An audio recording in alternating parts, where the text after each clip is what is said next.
En Cuatro Esquinas continuamos, el momento en el que vamos a recibir ya a nuestros abogados de cabecera que nos llegan, como viene siendo habitual, de la asesoría Gerimar, la de calle Lucena 10, que nadie se confunda con el teléfono de atención al cliente o al usuario, porque muchas veces son personas que se acercan a hacer consultas, el 952840404. Hoy no son abogados, forman parte de esta consultoría de calle Lucena de Gerimar, Ángel Luis Pérez, que es graduado social. ¿Qué tal? Muy buenas tardes. Hola, buenas tardes.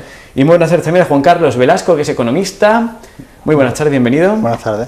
Bueno, pues vamos a abordar un asunto, ya se ha adelantado algo en la prensa local, precisamente ustedes eran también firmantes o habían participado en la redacción del artículo, porque, bueno, después de un largo tiempo de espera, el Gobierno, a través de un Real Decreto, que es el 4/2013, ha aprobado una batería de medidas al apoyo del emprendedor y que van a servir para el estímulo del crecimiento y la creación de empleo. Y además esta semana se ha conocido que la cosa no va del todo bien, a ver si estas medidas funcionan.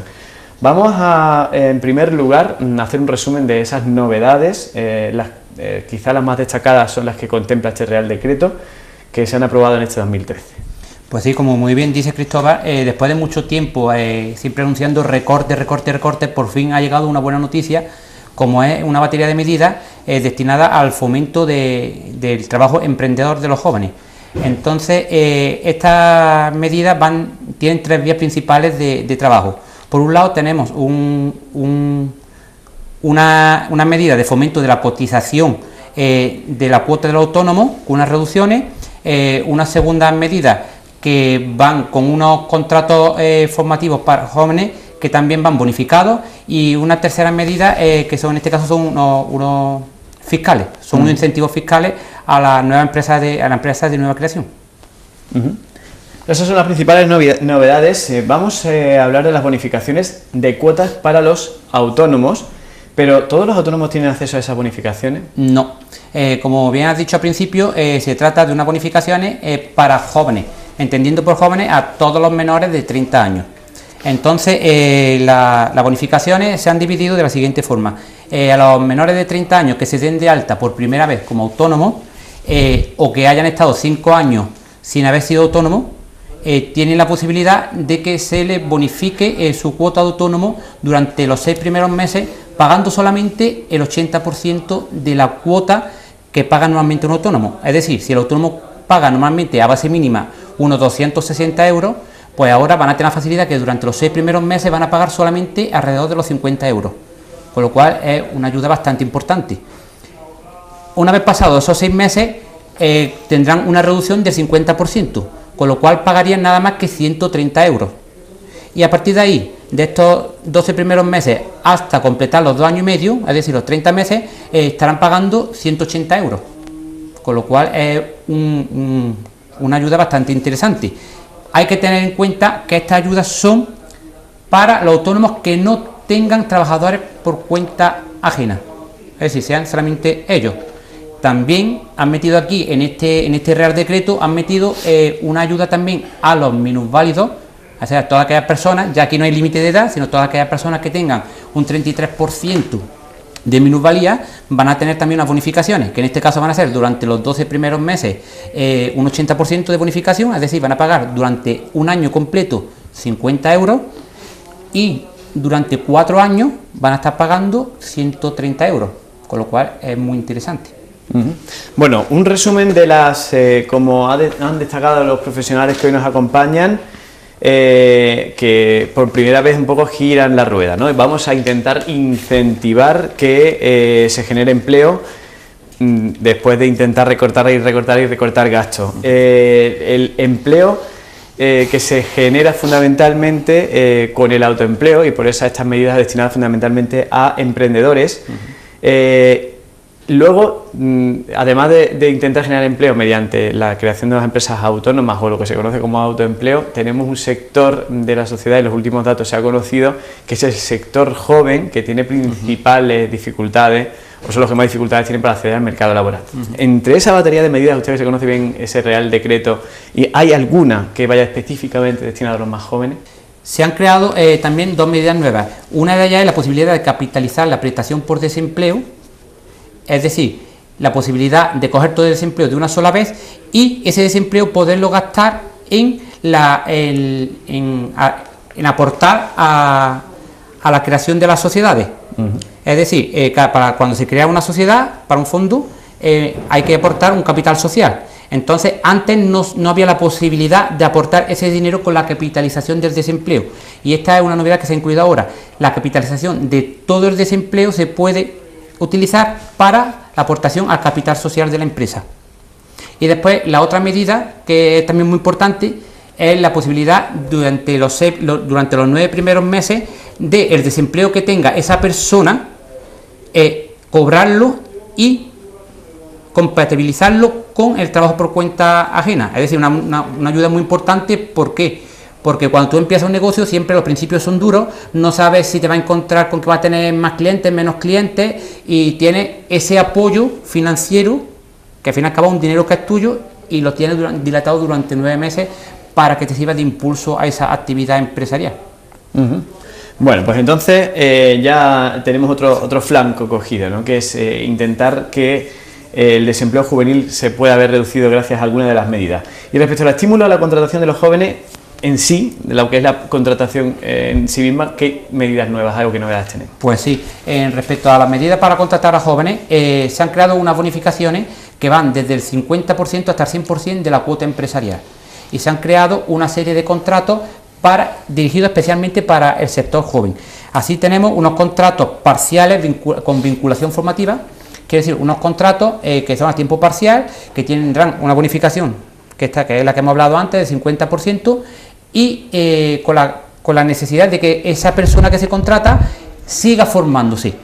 Esto hay que desarrollar estos tipos de contratos, todavía no está muy claro cómo va a seguir, pero es una de las formas para acceder al mercado. Después hay otros contratos que son para autónomos y empresas de hasta 9 trabajadores. Y estos contratos bonifican el 100% de la cuota empresarial para menores de 30 años. Después hay otro contrato para el primer empleo joven y un incentivo para los contratos en práctica que tienen también una bonificación hasta el 50%. Pero a todos estos contratos yo le veo un pero, realmente, y es que a la mayoría de ellos se les exige un tiempo de permanencia. Entonces son contratos muy focalizados, por lo cual hay que estudiar bien las necesidades a cada empresa, las necesidades que tengan de hacer un contrato, ver cuál es el perfil de la persona a contratar y ya se le estudia profundamente qué contrato se le puede adecuar.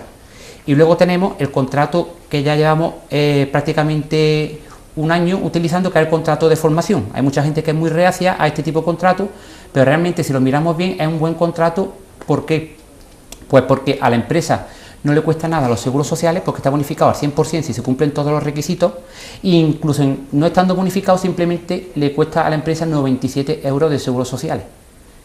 Y el salario puede ser el que establezca el convenio colectivo o, en su defecto, el salario mínimo interprofesional. Y siempre se tiene la salvedad de que se puede pagar más dinero, con lo cual es un contrato muy bueno para la empresa porque le supone bajo coste, y es bueno para la persona porque accede al mercado laboral y tiene la posibilidad de negociar un sueldo y un contrato que no tiene dilación en el tiempo, puede extenderlo hasta 3 años. Lo más parecido a esto que se habla del antiguo aprendiz, ¿no? El antiguo aprendiz, que de hecho había prevista una modificación de los contratos formativos ahora en febrero, que lo han dejado un poquito para más atrás por la dificultad que tiene la implementación de ese tipo de contratos, porque lo que quieren es hacer una formación dual. Es la formación que está haciéndose ahora mismo en toda Europa y a la vez que se está estudiando, están trabajando en una empresa. Pero estos tipos de contratos llevan unas necesidades de estructura de academia, la empresa tiene que tener también capacidad de dar una formación teórica. Entonces este contrato lo van a dilatar en el tiempo, pero esta va a ser la formación que va a haber en un futuro.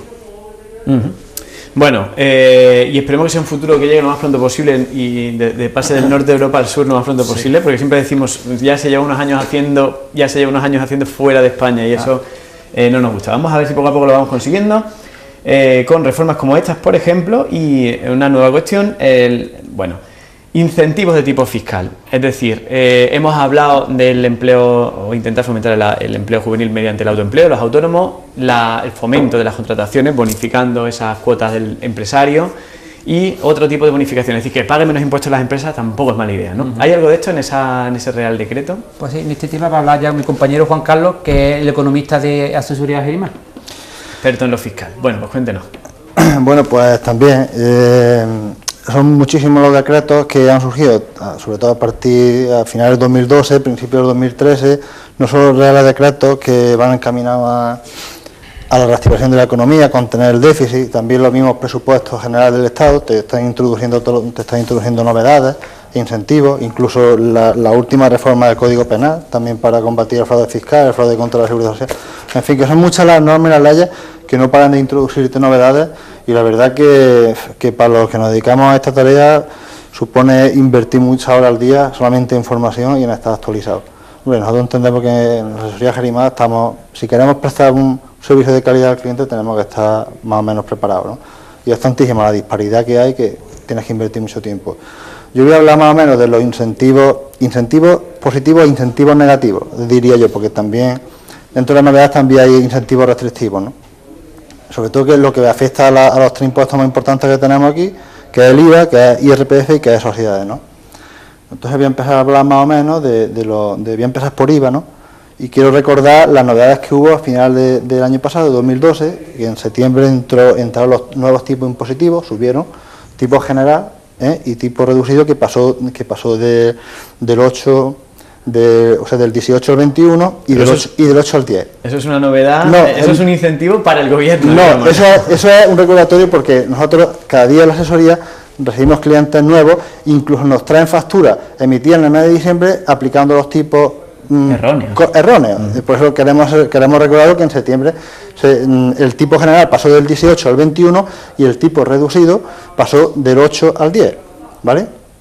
El superreducido se mantuvo en el 4, excepto para la compra de vivienda, ¿no? La compra de vivienda a partir del 1 de enero del 2010, pues digo yo que es un incentivo negativo, ¿no? En la economía el problema que tenemos ahora mismo es la falta de venta de vivienda, ¿no? Entonces, no sé, se debería estimular la venta, porque no podemos obviar que si queremos salir de la crisis tiene que ser a través del sector de la construcción y a través del ladrillo, si no, no salimos.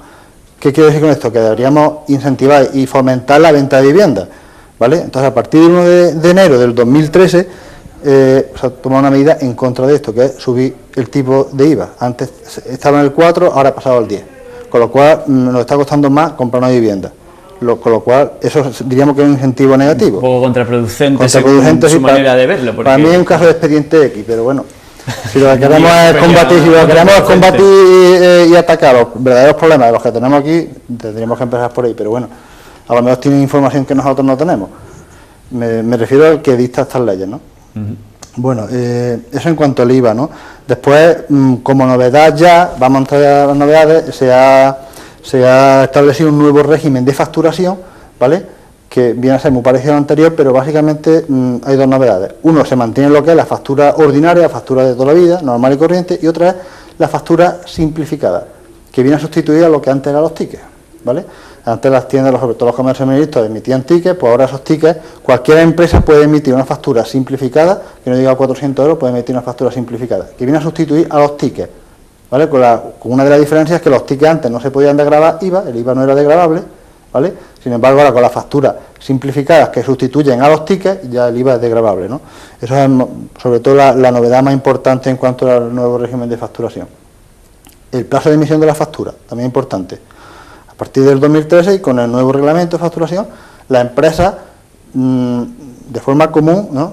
Es decir, que hay aplicación para todas, tiene que emitir la factura dentro de los 16 días siguientes al siguiente mes en el que se produce el devengo, ¿no? Por ejemplo, las operaciones que se hagan en el mes de febrero, pues hay para emitir la factura hasta el 16 de marzo, ¿no? Eso como regla general. Es importante, ¿no? Después, una novedad importante en cuanto a IVA. Se produce lo que es inversión del sujeto pasivo. Inversión del sujeto pasivo, explico más o menos lo que es. Normalmente, el que presta el servicio o el que vende es el que emite la factura, es el emisor de la factura, y esa factura la recibe el comprador o el que recibe los servicios. O el que emite la factura, dentro de la factura te incluye lo que es la cuota de IVA, ¿vale? Bueno, pues entonces, y el que ingresa el IVA, pues al contrario. Pues entonces ahora se produce inversión de sujeto pasivo, que existe unos supuestos en el que emite la factura sin IVA, ¿vale? Y el que recibe el que recibe el servicio o el bien es el que tiene que ingresar el IVA en Hacienda. Esto es importante porque, por ejemplo, uno de los supuestos es en las ejecuciones de obra, ¿vale? Las ejecuciones de obra entre contratista y subcontratista, o entre promotor y contratista, ¿vale? Cuando la obra sea urbanización de terreno o construcción y rehabilitación de vivienda, ¿vale? Aquí el que presta el servicio tiene que emitir la factura sin IVA. Lo digo porque muchísimos clientes nos preguntan, oye, ahora a lo mejor fontaneros, electricistas, constructores que le trabajan al promotor, te preguntan que si la factura tiene que ir con IVA o no. Pues en determinados casos la factura esa ya va sin IVA por inversión de sujeto pasivo. Y es el promotor o el que recibe el servicio el que tiene que ingresar el IVA. Eso es importante porque es una novedad nueva y de hecho lleva muchísima gente a la asesoría informándose. Otro supuesto de inversión de sujeto pasivo, cuando se renuncia a la exención de IVA. Cuando se vende una vivienda por segunda vez, o sea, una segunda transmisión, ¿vale? Hay una inversión, una exención, una renuncia a la exención de IVA, también se produce inversión de sujeto pasivo. Y la última es, en un caso que ahora ya es muy normal, la dación en pago de deuda. La dación, tú entregas tu vivienda en ejecución de una garantía hipotecaria, entregas la vivienda en dación de pago, pues ahí también se produce inversión de sujeto pasivo. Ahí es el banco que se adjudica la vivienda o el que se la adjudica el que tiene que ingresar el IVA. Esa es una novedad bastante importante. Otra novedad en cuanto a IVA, las facturas que los clientes que no nos pagan las facturas que emitimos. Pues hay un mecanismo que te facilita Hacienda, que es la modificación de base imponible, modifica base imponible y te permite recuperar el IVA que ha repercutido. Pues bueno, en las operaciones a plazo, ¿vale? Operaciones a plazo son las que el pago se pacta a más de un año, se llama operación a plazo.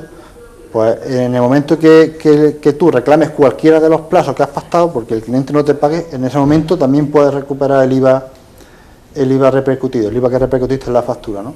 En cuanto a IVA, estas son así las novedades más importantes, que bueno, las he señalado así a grandes rasgos, pero el que tenga interés pues puede preguntar. Oye, ahora sí, eso, pues si tiene alguna pregunta, si no, pues paso directamente a IRPF, que es la segunda figura que tenemos aquí. Como bueno, nos gusta hacer puntos y seguidos. Estamos explicando en esta tarde aquí en Cuatro Esquinas, pues todas las novedades fiscales y laborales de este 2013, que no ha hecho nada más que empezar, pero ha empezado con un Real Decreto, el 4/2013, que incluye medidas relacionadas al fomento del autoempleo, de la contratación de jóvenes también, y bueno, pues otra serie de medidas que pretenden incentivar o remover un poquito la economía, que pasan por bueno, pues el tema del pago de impuestos, es decir, lo fiscal, por decirlo de esa forma. Hablando con el economista de Gerimar, hemos hecho un resumen un poquito sintético, porque lo que pasa en televisión es que tenemos poco tiempo, de todas las medidas que suponen bueno, pues una medida de incentivar la economía, unas medidas incentivadoras que se suele decir para las empresas a la hora de pagar el IVA o de cotizar el IVA. Y ahora vamos a intentar, bueno, pues a ver si hay alguna que nos permita ahorrarnos un poco, ¿no?, a las empresas en IRPF. Bueno, en cuanto a IRPF, vamos a empezar. El IRPF es un impuesto que se aplica a las personas físicas. Perdón, después de sociedad hablaremos más adelante, ¿no? Pero bueno, en cuanto a IRPF voy a explicar, o voy a empezar también por hablar de una medida desincentivadora o incentivo negativo, como yo le digo, ¿no? A partir del 1 de enero de 2013 se suprime la deducción por inversión en vivienda habitual. Es lo que acompaña a la subida de IVA, pues aquí lo mismo, aquí te aplica una medida restrictiva, ¿no? En vez de incentivarte la compra de vivienda, te la penaliza, ¿no? Ahora mismo, a partir de 2013, la vivienda habitual no tiene derecho a deducción en la renta, a no ser que la haya adquirido antes del 31 de diciembre del 2012 o que antes del 31 de diciembre del 2012 haya hecho pago a cuenta para la construcción, para la rehabilitación, en fin. Ese es el supuesto en el que puede seguir grabando. De aquí para adelante, la vivienda que se adquiera a partir del 1 de enero de 2013 no tiene derecho a deducción, ¿vale?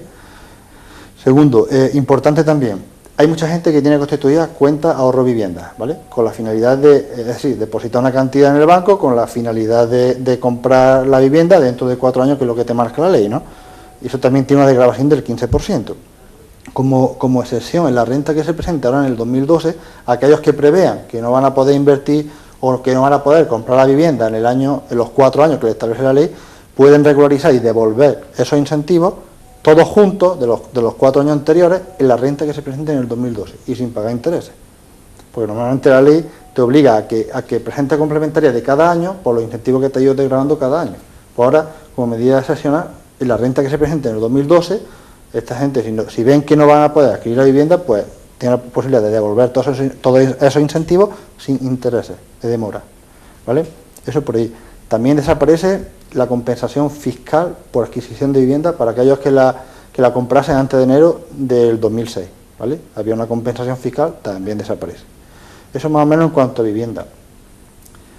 Ha entrado nuevo un impuesto, un gravamen, que grava los premios de lotería del Estado, de las comunidades autónomas, del ONCE, Cruz Roja, etcétera, ¿no? Ahora la ganancia o el premio que obtenga, todo lo que exceda de 2.500 euros paga el 20%. Te toca la lotería, 2.500 ¿no? Paga nada. 5.000 euros, pues los 2.500 euros que sean de 2.500 pagan el 20%. Cuando vayas a retirar el premio, automáticamente el pagador del premio te retiene el 20% y con eso ya has quedado liquidado. Con lo cual es un impuesto nuevo que se ha introducido.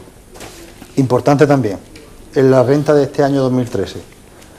Ganancias patrimoniales que es importante porque hay mucha gente aficionada a la bolsa, por ejemplo, ¿vale? Que tienen ahorrillo, tienen bolsa, pues las ganancias patrimoniales que se hayan puesto de manifiesto como consecuencia de transmisiones de bienes o derechos que hayamos tenido menos de un año, esa ganancia patrimonial va a ir a la base imponible general de la renta. En renta hay dos bases, la general y la del ahorro.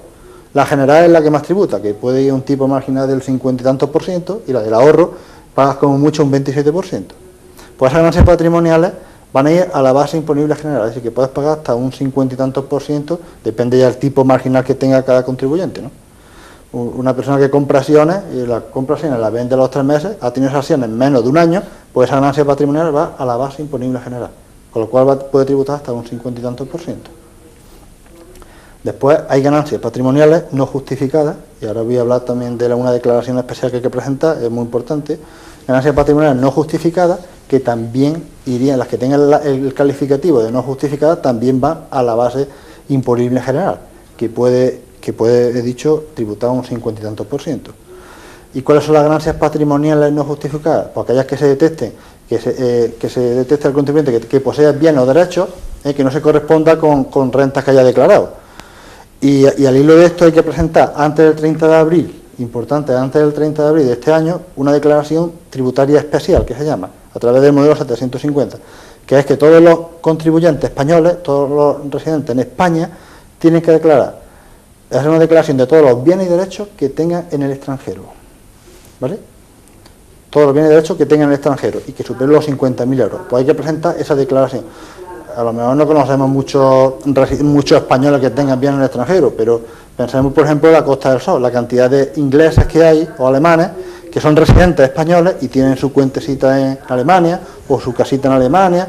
Esta medida les afecta a ellos. Y aquí las sanciones por no declarar esos bienes son del 150% del valor del bien, ¿eh?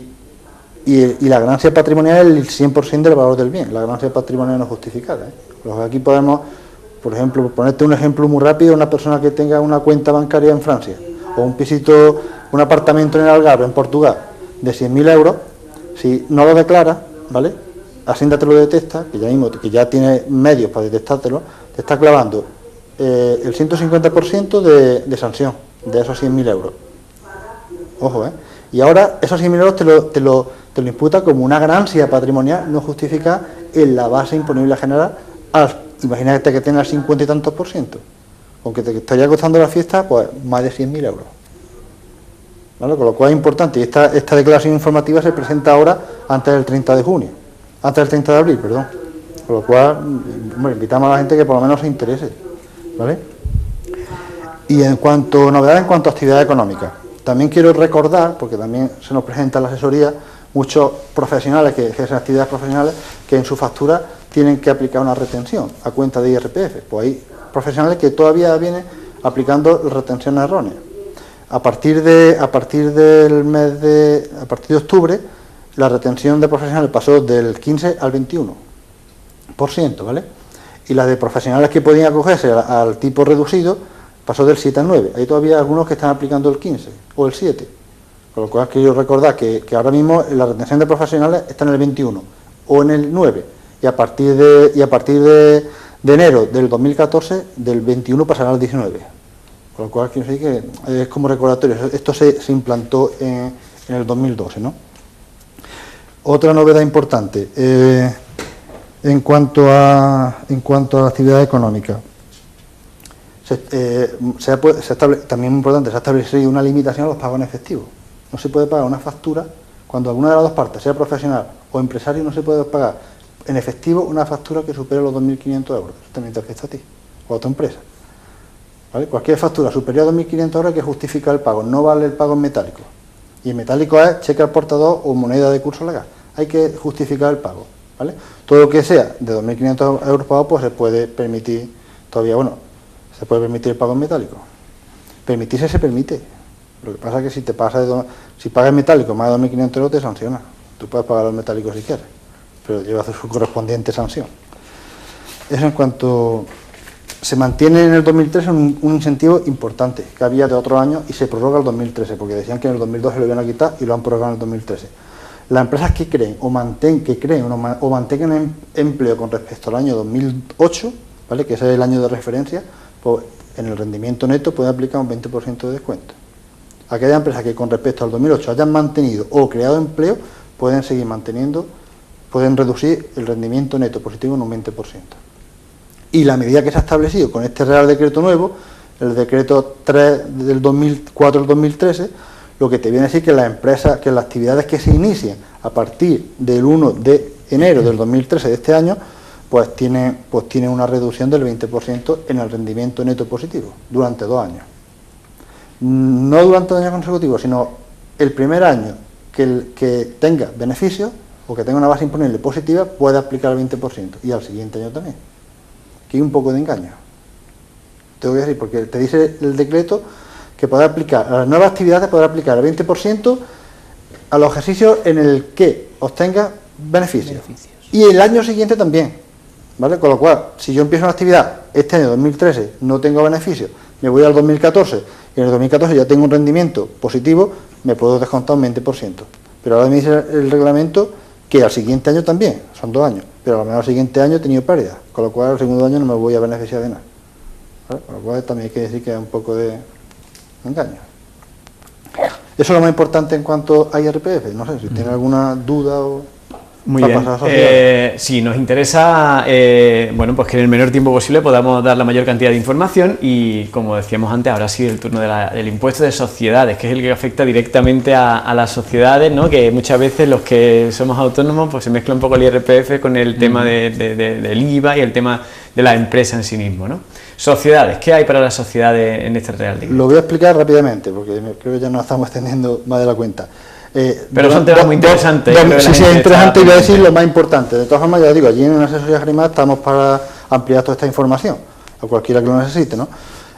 Durante 2013 se prorroga una ayuda que había, un incentivo que es, se puede desgravar los gastos o la inversión que vaya encaminada a habilitar a los empleados a usar las nuevas tecnologías de la comunicación y de la información. Ese incentivo se prorroga en 2013. Otro incentivo que se prorroga en 2013, que lo tenía aquí apuntado, 2013, porque también lo iban a derogar en el 2012 y se mantiene en 2013, el tipo reducido del 25%. Para las empresas que facturen menos de 5 millones de euros, que son de antequera la mayoría, y que tengan menos de 25 trabajadores. Se puede aplicar, lo que son pymes, vamos, se puede aplicar el 25% de impuestos. Ahora, existe, por mantenimiento de empleo, también se ha aprobado durante el 2013, mantenimiento o creación de empleo con respecto al año 2008, también se puede aplicar reducción 5 puntos ese tipo de gravamen. Es decir, sería, si antes normal un 25, pues ahora se puede aplicar los primeros 300.000 euros un 20 y el resto un 25, ¿vale? Todo lo que supere de base imponible 300.000 euros un 25. Importante también para este año. Hay un régimen fiscal, ¿vale?, que sobre todo afecta a muchísimas empresas que eran promotoras y que se han visto con un stock de vivienda muy grande, que no saben lo que hacer con ellas, ¿no? Pues se ha flexibilizado un poco unos criterios que había para poder aplicar a estas empresas el régimen fiscal especial de arrendamiento de viviendas, ¿vale? ¿Qué es lo importante de este régimen? Lo importante de este régimen fiscal es que las empresas de su cuota de impuestos a sociedades se pueden aplicar una bonificación del 85%, con lo cual pagas un 15% nada más de esa cuota. ¿Y cuáles son los criterios? Pues muy rápido.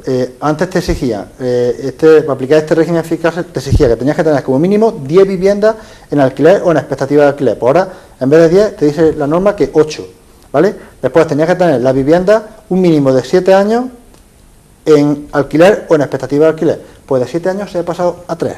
Quiere decir que ahora mismo, con que tenga la vivienda 3 años en alquiler, ya sobra. A partir de 3 años la puedes vender y no tienes que devolver ningún incentivo. Y segundo, se ha quitado la limitación a las dimensiones. Los pisos o las viviendas que tuviesen más de 135 metros no entraban dentro de esas 10. Ya da igual las dimensiones que tenga la vivienda, ¿vale? Con lo cual, si empresas que reúnen estos requisitos no están acogidas al régimen fiscal especial de arrendamiento de viviendas, que sepa que lo pueden hacer y que tienen una bonificación del 85% en la cuota del impuesto, directamente.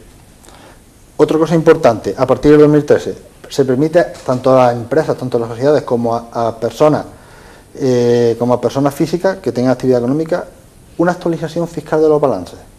Esto es muy importante también, me lo explico muy rápido. Las empresas que, por ejemplo, tengan en sus activos, tengan inmuebles, por ejemplo, y los tengan afecto a actividad económica, pues y quepa la posibilidad de revalorizarlos, pues se pueden revalorizar. Hay unos coeficientes que te permiten aumentar el valor de esos inmuebles, ¿vale? También aumentando la amortización, de forma que ese aumento de valor tan solo va a pagar un 5%, ¿vale? Es decir, pagando un 5% de esa revalorización, puedes aumentar el valor de tu inmueble. ¿Con esto qué estás consiguiendo? Por un lado, estás consiguiendo ahorrar impuestos, porque esos inmuebles después los vas a poder amortizar, ¿vale? Esa diferencia la vas a poder amortizar y te va a ahorrar un 25% en los impuestos. Segundo, va a mejorar la imagen de tu empresa, ¿vale? Porque va a tener una empresa más fuerte, ¿vale? De cara a terceras personas, acreedores, bancos, ¿vale? Y cuarto, o tercero, de cara a una posible venta, ¿vale? La ganancia patrimonial que obtenga por la venta va a ser menor, porque le está dando un valor más alto, o está aumentando el valor de estos activos de cara a una futura venta, ¿vale? Con lo cual la futura ganancia patrimonial va a ser más chiquita, va a tributar menos. Esto es otra cosa importante, y los balances que hay que actualizar son los balances que se han cerrado a fecha 31 de diciembre del 2012. Ahí es donde tienen que aparecer los inmuebles que tú quieres revalorizar, y solamente tienes que hacer una mención en la memoria cuando se presenten las cuentas anuales. Yo creo que he explicado más o menos lo más importante. 2013 también se prorroga la vigencia del impuesto del patrimonio, que hay que presentarlo ahora en mayo, ¿vale? Y no sé qué más. Muy bien, bueno, yo creo que hemos hecho un repaso bastante detallado de todas esas novedades fiscales y laborales relativas a, o que busca incentivar la economía en este año de 2013. Solo nos queda recordar a todas las personas que nos están viendo y escuchando que si tienen alguna duda que plantear, además del hashtag 4esquinasabogado, que lo tenemos constantemente 24 horas, por si nos ven en YouTube o nos ven en una redifusión o nos escuchan en la radio, para que dejen cualquier tipo de consulta que quieran realizar o sugerencia, pueden aproximarse por calle Lucena 10 a consultar a cualquiera de los profesionales que aquí vienen y que amablemente pues tienen la gentileza de dejar su despacho durante unos minutitos y pues prepararse estas exposiciones que realizan a través de Antequera Televisión y Radio Torcal, o llamar al teléfono 952 84 0404.